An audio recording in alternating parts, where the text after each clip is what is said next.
मस्त हवा येते, खूप थंड थंड वाटते कारण की मी पूर्ण घामाने भिजलो आहे. आय थिंक मी आत्ता 2-2.5 किलोमीटरचा रन जो आहे तो कवर केला आहे. अजून मी 1 किलोमीटरपर्यंत पळणार आहे.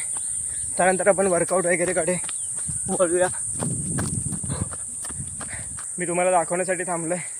मी अशा ओबडधोबड रस्त्याने सुद्धा पळण्याचा प्रयत्न करतो आहे, जेणेकरून आपला जी स्टॅमिना आहे तो थोडासा इन्क्रीज होईल. आणि अशा जागावरती पळण्याची सवय असली पाहिजे. असं नाही की फक्त प्लेन रोडच पाहिजे किंवा असं काही. अशा जागेवर म्हणून मी पळतो आहे. आता सध्या मी 17 नंबरकडे पोचलो आहे.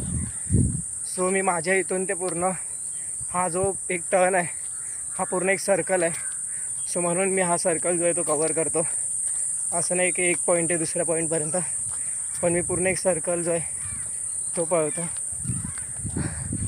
हा प्लेस बघा भाई, वाव. आणि अशा जागेवरती पळायला काय मजा येते हे मीच तुम्हाला सांगू शकतो. चला, माझ्या बाजूलाच एक पोलीस कॅम्प आहे, म्हणजे ह्या जंगलाच्या पलीकडे, जिथे तुम्हाला गोळ्यांचा आवाज येत असेल. म्हणजे इथे फायरिंग वगैरेची ट्रेनिंग होते आणि एवढा आवाज त्याचा लाऊड आहे जो की इथपर्यंत येतो आहे.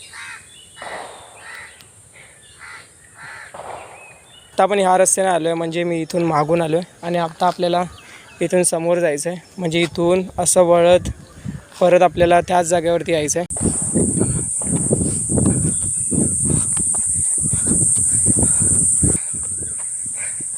एक राऊंड कंप्लीट करून